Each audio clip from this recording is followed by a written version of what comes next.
और मुसलमान होने के लिहाज से हमारे लिए ज़िंदगी उस तरह जीना फ़र्ज़ है जिस तरह अल्लाह ताला ने हमें कुरान में बताया, जिस तरह अल्लाह के रसूल सल्लल्लाहु अलैहि वसल्लम ने हमें जी के अपनी ज़िंदगी में दिखाया। लेकिन आज मुस्लिम नौजवान इन्वॉल्व है, यानी शामिल है, खेल रहा है, पैसा लगा रहा है, लेकिन जाने और अनजाने में बाद लोग जानबूझकर भी पैसा लगा रहे हैं और बाद लोग अनजाने में पैसा लगा रहे हैं। इस गलतफहमी के अंदर भी ये काम ठीक है और इससे हम बिजनेस करके पैसा कमा सकते हैं। तो मैं छोटी वजाहत आपके सामने करना चाहूँगा कि इस्लाम में दरअसल बिजनेस करना जायज़ है। और बिजनेस को मैं मुख्तसर बताऊं आपको तो बिजनेस का मतलब ये है कि अल्लाह ताला ने जो ज़मीन बनाई है, ये जो पूरी कायनात बनाई है, इस कायनात में हम जब रहते हैं तो हम ज़मीन से जो उगाते हैं या ज़मीन से उगाने के बाद फैक्ट्री के अंदर जो हम सामान बनाते हैं, उस सामान की खरीद और फरोख्त जायज़ है। हम सुबह शाम देखते हैं, हम कपड़े बेचते हैं, जूते बेचते हैं, घड़ी बेचते हैं, चादर बेचते हैं, पंखे बेचते हैं, कूलर बेचते हैं, फ्रिज, ये सब चीज़ें क्या है, हमारी ज़रूरत की चीज़ें हैं, ये जायज़ है। बिजनेस रसूलुल्लाह सल्लल्लाहु अलैहि वसल्लम में बहुत बड़े ताजिर थे, बहुत ईमानदार ताजिर थे, जायज़ है, आपने बताया। साथ में दूसरी चीज़ क्या है, दूसरी चीज़ जो है इंसान की सलाहियतें। अल्लाह ने इंसान को टैलेंट दिया है, अकल दिया है, शऊर दिया है। ये अकल और शऊर हमारे अंदर है, हम इसे पढ़कर, ट्रेनिंग लेकर, नॉलेज लेकर बढ़ा भी सकते हैं। मिसाल के तौर पर एक डॉक्टर है, वो बाकायदा 5-6 साल पढ़ के आता है तो फिर वो इंसान का इलाज कर सकता है। एक इंजीनियर है, वो 4-5 साल पढ़ के आता है, फिर वो इंजीनियरिंग फील्ड में काम कर सकता है। एक वकील है, वो अपनी ज़िंदगी कई साल लगाता है, फिर वो कानून जानता है और मुकदमे लड़ सकता है। इसी तरीके से हम देखते हैं, कोई आदमी टंकी ठीक करने का काम करता है, कोई आदमी बिजली ठीक करने का काम करता है, कोई आदमी कूलर का काम करता है। ये सारे काम क्या है, बेसिकली हम सबकी ज़रूरत है। इसे हम कहते हैं सर्विस देना। क्या कहते हैं इसको हम? सर्विस देना। एक एग्जाम्पल दूं मैं, नाई क्या करता है, सामान बेचता है आपको? नहीं, बाल काटता है, यानी हमारी हजामत बनाता है, हमारा जो हुलिया खराब हो रहा होता है ठीक करता है। वो भी क्या कर रहा है, सर्विस दे रहा है। तो माल खरीदना बेचना जायज़ है, माल बनाना फिर बेचना जायज़ है। सर्विस देना किसी भी तरह की जिससे इंसान की जिंदगी में कोई फायदा हो, वो भी ज़रूरी है, जायज़ है, उसके बिना हम जी भी नहीं सकते। तीसरी फॉर्म जो कारोबार की है वो ये है कि अल्लाह ताला ने जो प्रॉपर्टीज़ आपको दी हैं, चाहे घर की शक्ल में दी हो, चाहे दुकान की शक्ल में दी हो या किसी और शक्ल में दी हो, उस प्रॉपर्टी को किराए पे दे, किराया कमाना ये भी जायज़ है। सहाबा इकराम भी ये काम करते थे, हम भी ये काम करते आए, हम भी ये काम करेंगे। तो ये 3 काम बेसिकली इस्लाम जिसमें आमदनी करने की बात करता है। अब मैं बात करना चाहता हूँ जिसको कुरान ने साफ तौर से हराम करार दिया, मना कर दिया। उसमें नंबर 1 क्या है, शराब। शराब पीना भी हराम है, शराब का कारोबार भी हराम है। नंबर 2 क्या है, सुअर खाना भी हराम है, सुअर का कारोबार भी हराम है। और नंबर 3 क्या है, सूद। और सूद हम जानते हैं बेहद बड़ा गुनाह है अल्लाह के नजदीक। ऐसा फरमाया गया कि अल्लाह उसका सूद जंग करना है तो सूद लेता है, जानबूझकर नहीं मानता, छोड़ता नहीं है उसको। नंबर 4 बात क्या है, सट्टा। तो आज जो मैं खास तौर से बात करने वाला हूँ वो जुआ, सट्टा और सूद बात करने वाला हूँ। इन दोनों बात करने की जरूरत हमें इसलिए पड़ रही है कि बहुत सारे ऐसे बिजनेस आ गए हैं जो बज़ाहिर हमें दिखाते हैं कि हम बिजनेस है, हम कारोबार करते हैं, लेकिन दरअसल या तो वो सूद का काम कर रहे होते हैं या वो सट्टे कारोबार कर रहे होते हैं। तो पहले हम समझ लें सूद क्या होता है। देखिए भाई, सूद सिंपल सी मतलब ये है कि आपने किसी को कोई सामान दिया या फिर पैसा दिया और बदले में आपने ये कहा, सामान सॉरी पैसा दिया आपने और बदले में आपने ये कहा कि पैसा तो मेरा होगा, देगा ही देगा, प्लस बढ़ा के और देगा। यानी इस शर्त पर किसी को उधार देना या किसी को पैसा देना कि ये मेरा पैसा तो कम नहीं होगा लेकिन तू मुझे बढ़ा के देगा। मिसाल के तौर पर मैंने किसी को 1 लाख रुपए दिया, अब 1 लाख तो मुझे वो देगा ही देगा, प्लस ऊपर से भी देगा, चाहे 10,000 दे, चाहे 5,000 दे, 20,000 दे, वो अलग बात है, हम क्या शर्त तय करते हैं। तो ये हो गया सूद, यानी जब पैसा देना और बिना नुकसान लिए सिर्फ फायदा लेना, ये सूद। अब सूद की बात हम क्यों कर रहे हैं, इसलिए कर रहे हैं, बहुत सारी ऐसी कंपनीज आ गई है जो ये कह रही है आप हमें 10 लाख रुपए दो, हम महाना आपको 20,000 रुपए देंगे, महाना आपको 20,000 रुपए देंगे, 30,000 रुपए देंगे, 40,000 रुपए देंगे। तो जो भी कंपनी, जो भी बिजनेसमैन, जो भी आदमी आपको ये कह रहा है पैसे दो और नुकसान कुछ नहीं होने का, प्रॉफिट होगा, ये सूद है, सूद है, सूद है, खालिस सूद है। और सूद के बारे में आप जान लीजिए, अल्लाह ताला ने फरमाया गोया कि अल्लाह और उसके रसूल जंग करना है। सूद के बारे में ये भी आता है कि सूद के 70 दर्जे हैं, लेकिन सबसे कम का दर्जा यह है कि माँ के साथ में जिना करना। तो ये बात सोचने की ये है कि गोया कि कहीं ऐसा तो नहीं हम जाने में ऐसी कंपनीज में, ऐसे बिजनेस में पैसा लगा रहे हो जो दरअसल हो तो सूद, लेकिन हम समझ रहे हैं हम कारोबार कर रहे हैं। याद रखिए, आपने पैसा दिया इस शर्त पे दिया कि फायदा ही फायदा होगा, आपका पैसा तो मिले ही मिलेगा, ऊपर से और मिलेगा, ये सूद है। चाहे नाम इसका रख लीजिए, गोली वाली लॉटरी रख लीजिए इसका नाम, या कुछ और नाम रख लीजिए, चाहे नाम ये रख लीजिए भाई मुझे पैसे दे दो, मैं गाड़ी भरवाऊंगा, आपको 5,000 6,000 महाना या हर गाड़ी दूंगा, ये भी सूद है। बात समझ गए आप? तो चाहे अब नाम कुछ भी रख दे जाए वो सूद ही रहेगा। मिसाल देता हूँ मैं आपको, मैं अगर आपसे ये कहूँ शराब है, शराब हराम है ना भाई, हराम है, शराब हराम है। अगर शराब का नाम बदल के जो है मैं कोई बढ़िया नाम रख दूँ और उसका नाम रख दूँ मैं शरबत वाज़े मान लेते नाम रखते हैं, हालांकि वो एक अलग की चीज़ है, या हम मान लीजिए नाम जूस रख दें तो क्या हलाल हो जाएगी? सूअर का नाम बकरी रख दें क्या हलाल हो जाएगा वो? नहीं। तो किसी चीज़ की शक्ल बदल देने से वो हलाल नहीं होती, उसके अंदर जो चीज़ पाई जाती है उस पर चेक किया जाता है वो हलाल है या हराम है। तो एक बात। दूसरी बात जो बहुत खतरनाक आज के वक्त में उस बात करनी हुआ सट्टा। सट्टे की दो किस्में आज जिसमें नौजवान बड़े मुलविस हैं, दो किस्में हैं। एक है गेम की किस्में, एक है गेम्स, दूसरी है कंपनी से पैसा लगा के। पहले मैं गेम्स की बात कर लेता हूँ, ये बहुत आम है। गेम्स के अंदर कोई भी गेम वीडियो मतलब चाहे वीडियो की शक्ल में हो चाहे किसी और शक्ल के अंदर हो, उस गेम पर पैसा लगाना इस शर्त पे कि कुछ होने या कुछ ना होने पर पैसा हारना या जीतना। पहले मैं यही बात कर लूँ थोड़ी सी, सट्टा आखिर होता क्या है? सट्टा बेसिकली ये है कि जहां ना आप कोई सामान खरीद रहे, ना कोई आप सामान बेच रहे, ना कोई चीज आप किराए पे दे रहे, ना अल्लाह ताला ने जो आपको सलाहियतें दी हैं, जो टैलेंट दी है, जो नॉलेज दी है, जो स्किल्स आपके पास में, उसका इस्तेमाल करके आप कुछ कमा रहे। बस क्या हो रहा है कि आप किसी बात के होने या ना होने पर, यानी बाई चांस, यानी चांस के होने या ना होने पर पैसा लगा रहे हैं। वो क्या हो गया? सट्टा। हम सब जानते हैं कि सबसे आसान चक्र सट्टे की जो है, तो मैंने सिक्का उछाला बोला शेर है या बकरी, बताओ भाई शेर आया, मान ली मैंने सामने खेला, इनका बकरी आई, तो पैसा लगाए, ये हार गए, मैं जीत गया। ये क्या है? यानी किसी बात के होने या ना होने पर। एक दूसरे एग्जांपल हम जानते हैं, आजकल T20 वर्ल्ड कप चल रहा है अभी भी, उसके अलावा T20 बहुत आम है। हम आए दिन नौजवान पैसे लगा रहे हैं, बताओ भाई कौन टीम जीतेगी, कौन सा खिलाड़ी कितने पैसे कितना रन बनाएगा। तो ये जो पैसा लग रहा है किसी बात के होने या ना होने पर, किसी चीज के होने या ना होने पर पैसा सिर्फ आना और पैसा जाना, ये सट्टा है। सट्टे के बारे में अल्लाह ताला ने क्या फरमाया? सट्टे फरमाया ने कि ये जुआ शराब सट्टे जैसे लिखा हुआ है, ये सब शैतानी काम है और इनके जरिए शैतान जो है हमारे में आपस में तोड़ पैदा करना चाहता है, नफरत पैदा करना चाहता है। नफरत क्यों? मिसाल के तौर पे मैंने किसी से सट्टा खेला, मैं पैसा हार गया तो अब मेरा दिल टूटेगा, मुझे उससे नफरत पैदा होगी जिसने मेरे पैसे जीत लिए। मेरे घर में लड़ाइयाँ होगी, आज मेरे बीवी बच्चे उन्हें खाने के लिए नहीं मिलेगा तो मुझसे लड़ेंगे, मैं उन्हें मारूंगा, कल शराब भी पीऊंगा, चुरा के भी लाऊंगा, फिर लगाऊंगा पैसा में। सट्टा एक लत है, जिसे एक बार लग जाए, जो हार जाए वो फिर इसलिए खेलता है कि काश मैं जीत जाऊं, काश मैं जीत जाऊं। फिर उधार भी लेता है, फिर पैसा लगाता है, चोरी भी करता है, फिर पैसा लगाता है। दूसरी बात यह है, इस्लाम ने इसको इसलिए हराम किया है, अगर किसी कौम के तमाम नौजवान सट्टा खरीदने लगे तो बताइए डॉक्टर कौन बनेगा, बताइए इंजीनियर कौन बनेगा, बताइए लॉयर कौन बनेगा, बताइए प्लम्बर कौन बनेगा, बताइए इलेक्ट्रिशियन कौन बनेगा, बताइए कौन करेगा वो काम जिसकी हमें सुबह शाम जरूरत पड़ती है, कौन कारोबार करेगा। जब हम ये काम नहीं करेंगे तो हम डिपेंड किस पे हो जाएंगे? किसी और पे, यानी कोई और कौम, कोई और लोग ये काम कर रहे होंगे, फिर हम भीख मांगनी पड़ेगी, भाई डॉक्टर मेरा इलाज कर दे, भाई वकील मेरा केस लड़ ले। हमारे पास सलाहियत नहीं होंगी, यानी समाज के अंदर हम कोई प्रोडक्टिविटी पैदा नहीं कर रहे होंगे, कोई अच्छाई पैदा नहीं कर रहे होंगे, इसलिए इस्लाम ने इसको हराम कर दिया। तो अब ये सट्टा जो है, चाहे वो क्रिकेट पे लगाया जाए, क्रिकेट के नाम पे जो बड़े बड़े हमारे स्टार्स हैं, क्रिकेटर्स हैं जो ऐड कर रहे हैं, टीम बना ले यार, इरफान पठान भी ऐड कर रहा है कि टीम बना के हम पैसा लगा रहे हैं, ये सब हराम है। चाहे ड्रीम 11 खेल लीजिए, माई प्ले 11 खेल लीजिए, माई 11 खेल लीजिए, या कुछ और नाम लीजिए। इस तरीके से एक गेम है एविएटर, इस तरीके से कैसीनो, लूडो और मुख्तलिफ किस्म के गेम है जहां हम पैसा लगा रहे हैं, सब सट्टा है, सब हराम है। इसके बाद मैं एक बात और करना चाहता हूँ और वो बात यह है कि बहुत सी कंपनीज बन गई हैं, जो कंपनीज आपसे कह रही हैं कि हमें पैसा दो, हम कमा के आपको देंगे। कि भाई आप क्या बिजनेस करते हो कि हम बहुत पैसा देंगे आपको, कम से कम 30% 40% के रिटर्न देंगे आपको, यानी अगर आप 1 लाख रुपए दे रहे हो तो हम महाना आपको 20,000 रुपये 30,000 रुपये तक देंगे। भाई तुम काम क्या करते हो? क्योंकि हम काम करते हैं शेयर ट्रेडिंग का। किस चीज़ का? शेयर ट्रेडिंग का। या हम काम करते हैं फॉरेन एक्सचेंज ट्रेडिंग का। अब ये क्या चीज़ें हैं, ये आमतौर पर नहीं पता होती। वो कहते ये है कि हम कंपनी के शेयर खरीदते हैं और बेचते हैं, उससे पैसा कमाते हैं। अब देखिए दो बातें हैं, शेयर खरीदना ऐसी कंपनी के जो खुद कंपनी सही काम करती है, यानी जायज़ प्रोडक्ट बनाती है, सही है, गलत नहीं है। लेकिन दो तरह की ट्रेडिंग होती है। एक तो यह है कि मैंने कंपनी का शेयर लिया, रिलायंस का शेयर लिया, टाटा का शेयर लिया मैंने, या किसी और कंपनी का शेयर लिया, मारुति का शेयर लिया मैंने, होंडा का शेयर लिया।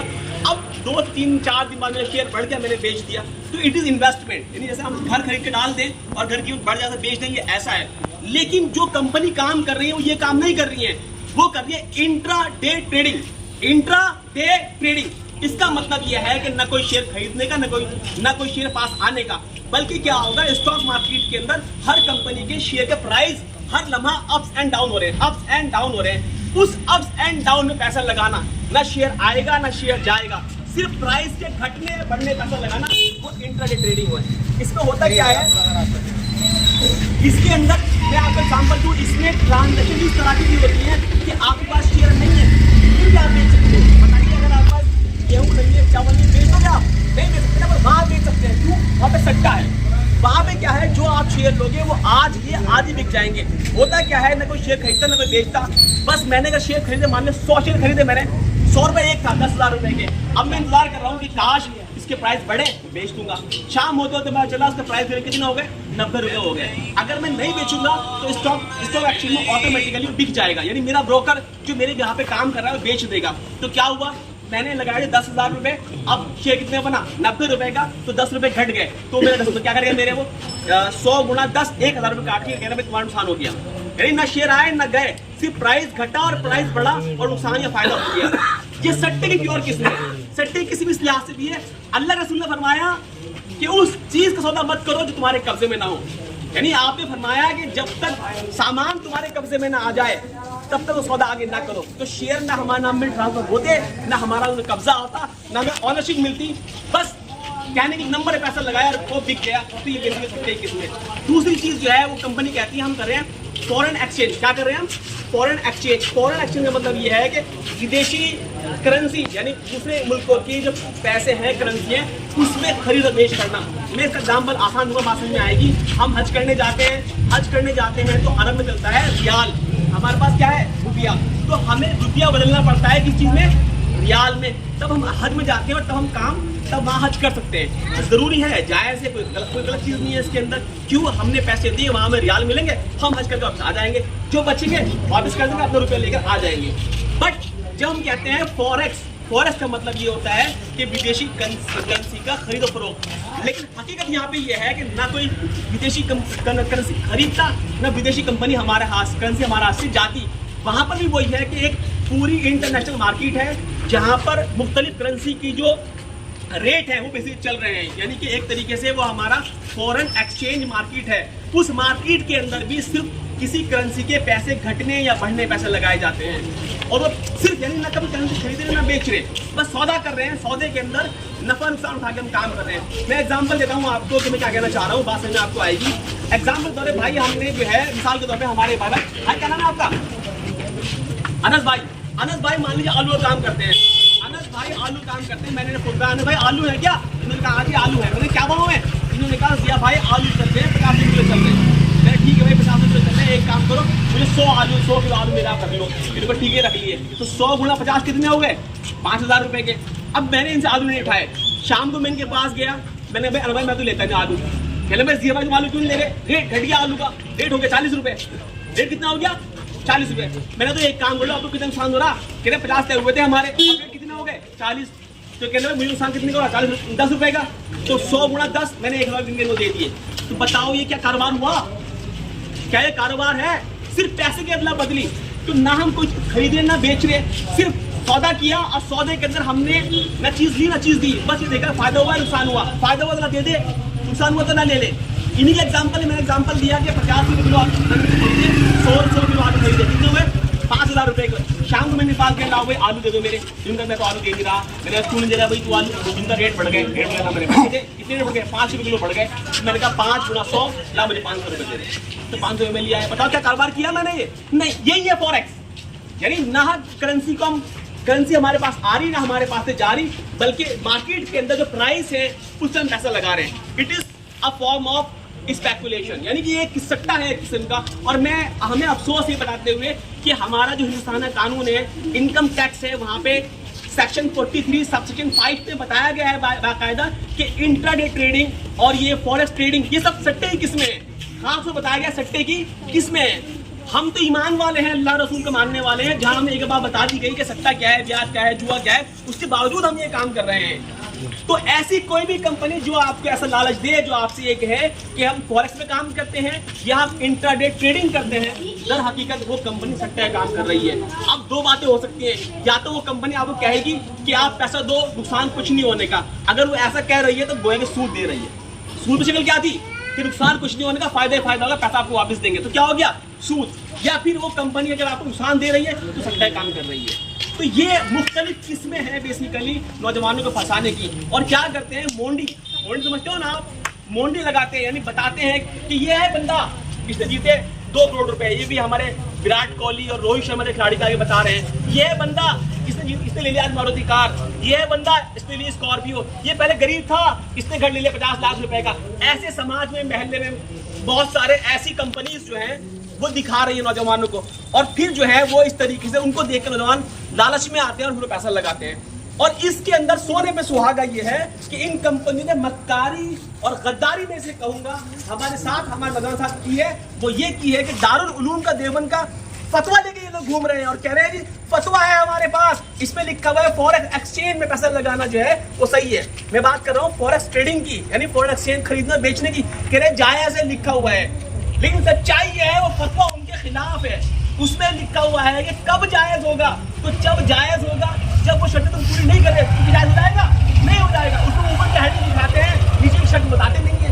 मैं बता रहा हूँ उर्दू पढ़नी आती ना, वो समझ पाते कि लिखा हुआ क्या है। तो आज हमारा फतवा जो खिलाफ था वो हमें दिखा रहे हैं कि जायज काम है, और फतवा देख के बड़े बड़े नौजवान अच्छे नमाजी लड़के सोचते हैं भाई फतवा देवबंद का है, इसमें क्या गलत है, और वो बेसिकली क्या करते हैं पैसे लगाना शुरू कर देते हैं। तो अगर कोई फतवा दिखाए तो कह ले फतवा आते मेरे साथ चल मौलाना के पास, वो बताएंगे। 2 बातें याद रखना, अल्लाह रसूल ने फरमाया कि करेंसी में, यानी अल्लाह रसूल के वक्त में चांदी और सोना की खरीद फरोख्त हुआ करती थी। रसूल ने फरमाया कि तब जायज है जब हाथों हाथ हो, क्योंकि चांदी का रेट अलग होता है, सोने का रेट अलग होता है। आपने कहा उधार नहीं, हाथों हाथ। एक शब्द और है, वो क्या कि उस पर कब्जा आना चाहिए, यानी अगर मैंने सोना के बदले चांदी ली तो चांदी मेरे पास आए, सोना मेरे पास से जाए। यही 2 बातें लिखी हुई है उसमें लिखा हुआ है कि फॉरेन करेंसी की लेन देन जायज है बशर्ते की नकद हो, बशर्ते की लेने वाले ने देने वाले को अपनी करेंसी का अदला बदली की हो। अब ये बात कोई नहीं बता रहा, चूंकि वहां अदला बदली हो ही नहीं रही, तो ये धोखा दिया जा रहा है हमारे नौजवानों को, हमारी कौम को। इसलिए मेरे भाइयों, मेरे दोस्तों, ऐसी किसी भी कंपनी चक्कर में ना आना। मैं आपको एक अफसोसनाक बात ये बताऊं, मेरी मजबूरी है, मैं नाम नहीं ले सकता, लेकिन हमारे ही एक दूर के जानने वालों के दरमियान में एक लड़के ने सट्टा खेला और फिर एक दूसरे की खबर आई थी। आए दिन अखबारों में ये बात आ रही है कि किसी नौजवान ने पैसे चुराए और लगा दिए, और फिर वो किसी न किसी शक्ल में जो है बीमार हो गया, हार्ट अटैक हो गया, या उसका खुदकुशी उसने कर ली। जब मुझे बताइए अगर मेरे घर में मेरे पास 2 करोड़ रुपए रखे हैं और 2 करोड़ रुपए में मैं 90 लाख रुपए अगर हार जाऊँ तो मेरी क्या कैसे बनेगी। मेरे घर में 4 जवान बहनें बैठी हैं और मैंने उनके लिए जो है 20 लाख रुपए कमा के रखे हुए थे, और मैं लालच में आके 20 लाख रुपए लगा दूं और 20 लाख रुपए हार जाऊं, बताइए मेरी कैफियत क्या होगी। तो असल में होता क्या है कि नौजवानों को दिखाने के लिए, ये चाहे बड़ी बड़ी कंपनी हो जो जिनका ऐड इरफान पठान या विराट कोहली या फिर इस तरह के हमारे स्टार्स कर रहे हैं, या महल्ले में आने वाली बहुत सी कंपनी जैसे QFX नाम सुना होगा आपने, QFX, YFX, इनका एक और TLC नाम इनका जो है करेंसी एक और आई है, ये सब सट्टे की फॉर्म है।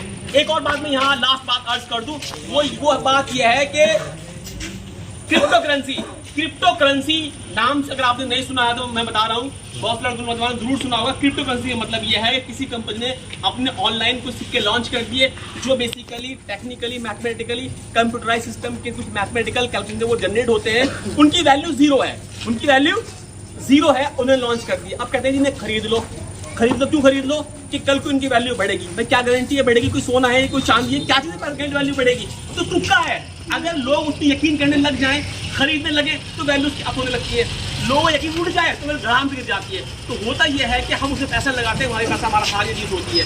तो इस तरह की कोई भी फॉर्म, चाहे वो वीडियो गेम, चाहे वो गेम की शक्ल में हो, चाहे वो फॉरेन करेंसी फॉरेन एक्सचेंज की शक्ल में हो, चाहे वो इंटरनेट ट्रेडिंग की शक्ल में हो, चाहे वो क्रिप्टो करेंसी की शक्ल में हो या किसी और शक्ल में हो, ये तमाम चीज़ें इस्लाम में नाजायज़ है। या तो सूद की कैटेगरी फॉलो करेंगी या वो सट्टे कैटेगरी फॉलो करेंगी। तो हमारा यह आपसे जो बात हमने की है, समझाने का मकसद है वो यही है कि हम जगह जगह जाके अपने नौजवानों की बात बताने की कोशिश कर रहे हैं कि धोखे में ना आओ। धोखे में क्यों ना आओ? क्योंकि हम ईमान वाले हैं, और ईमान वाले के साथ में ये बात शर्त है वो कामयाब तब होगा जब अल्लाह की बात मानेगा। और ईमान के साथ में हलाल कमाई ईमान के होने या ना होने का बेसिकली सबूत है। हदीस में आता है जिस इंसान ने हराम खाया ना उसकी नमाज कबूल होगी, ना रोजा कबूल होगा, ना हज कबूल होगी, ना ज़कात कबूल होगी। बताइए क्या बचेगा उसका। यहाँ तक कि अल्लाह रसूल ने फरमाया कि जो माल, जो गोश्त हराम कमाई से पलेगा वो जहन्नुम में जाएगा, वो जहन्नुम के ही लायक है। तो आखिर हमें क्यों अपनी आखिरत बर्बाद करनी, क्यों दुनिया बर्बाद करनी? लालच बुरी बला है, हम सब जानते हैं, लेकिन बात करने का मकसद हमारा ये है कि गलत फहमी में, ना समझी में, कोई इन कंपनीज के चक्कर में, इन बिजनेस चक्कर में, इन गेम चक्कर में ना पड़ जाना। जो पढ़ रहे हो अल्लाह से तौबा करो, वापस रुजू करो, अल्लाह से माफी मांगो, अपने नौजवानों को बचाओ, अपनी कौम को बचाओ, वरना हमारी कौम का मुस्तकबिल ये होने वाला है, नौजवान ना डॉक्टर बनेंगे, ना इंजीनियर बनेंगे, ना साइंटिस्ट बनेंगे, ना मिस्त्री। पहले कहते थे मुसलमान मिस्त्री बहुत अच्छा होता है, लेकिन जब लड़के लत में पड़ जाएंगे जुआ खेलने, कौन मिस्त्री बनेगा? कोई मिस्त्री भी नहीं बनेगा। क्या तो सके उससे काम कर ले, मैं भी वही काम कर लूंगा। हमारे अंदर टैलेंट्स, जो स्किल्स नेचुरली हमारी कम्युनिटी डेवलप हुआ, वही मर जाएगा। तो आने वाले वक्त में क्या होगा कि हमारी कम्युनिटी के अंदर इस जुआ सट्टा की बुनियाद पर शराब भी फिर आम होगी, चोरी भी आम होगी, तमाम बुराइयां इसके अंदर आम होंगी। हम जानते हैं कि तारीख भी हम पढ़े तो लोगों ने अपनी बीवियां भी हारी हैं जुआ सट्टा में। तो ये तमाम बातें मुझे आप लोगों के सामने रखनी है। मेरी बात आपने बहुत तवज्जो सुनी, मैं इसके लिए अल्लाह ताला का शुक्र करता हूँ, आपका शुक्र अदा करता हूँ। साथ में ये बात कहना चाहता हूँ, अगर जो बातें मैंने रखी कोई बात सही में नहीं आई हो तो आप मालूम कर सकते हैं, मैं इंशाल्लाह उसका जवाब दूंगा, ताकि हम ये चाहते हैं वो दिल मुतमईन हो जाए। वाह